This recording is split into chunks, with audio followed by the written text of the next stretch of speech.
संगत जी प्यार से कही धन निरंकार जी। आइए एक भोजपुरी रचना है कि धैल धैल तू गुरु के चरणवा हो कि सफल हो जाई तोहरो जन्मवा हो धैल धैल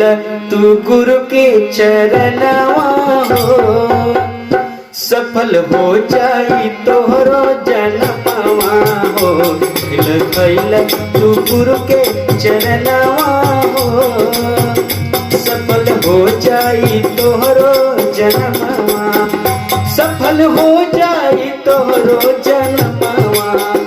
सफल हो जाई तोहरो जन्मवा धैल धैल तू गुरु के चरणवा हो सफल हो जाई तोहरो जन्मवा हो धैल धैल तू गुरु के चरणवा हो सफल हो जाई तोहरो जन्मवा हो।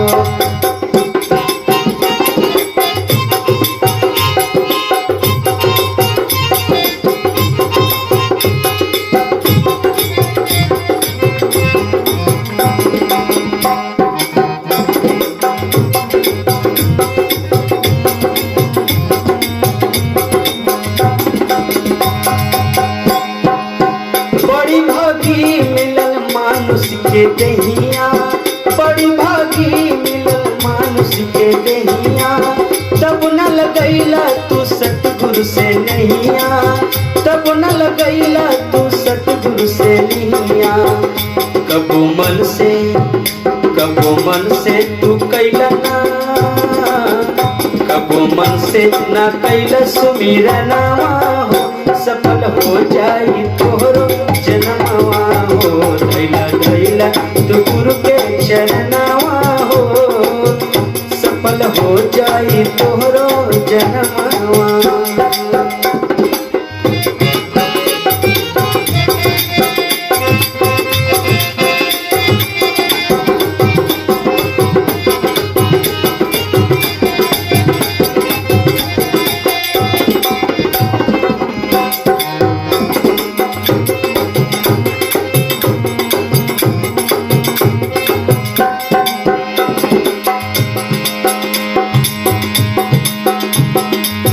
लख 84 के कांटा बंधनवा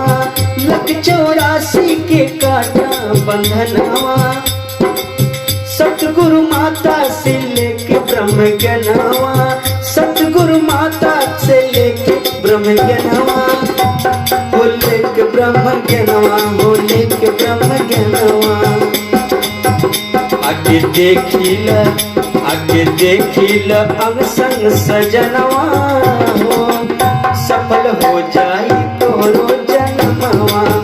धैल धैल तू गुरु के चरणवा हो सफल हो जाई तोहरो जन्मवा।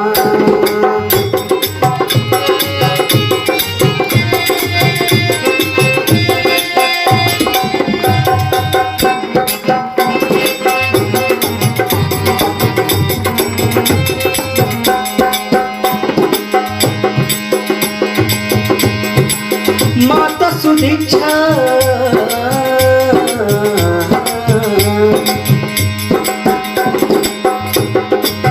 माता सुदीक्षा अइली जग के विधाता माता सुदीक्षा अइली जग के विधाता पल में जोड़ दे है शिवर से नाता पल में जोड़ दे है शिवर से नाता श्याम गाल तू सतगुरु भजनवा हो श्याम गाल तू सतगुरु भजनवा हो सफल हो जाई तोहरो जन्मवा धैल धैल तू गुरु के चरणवा हो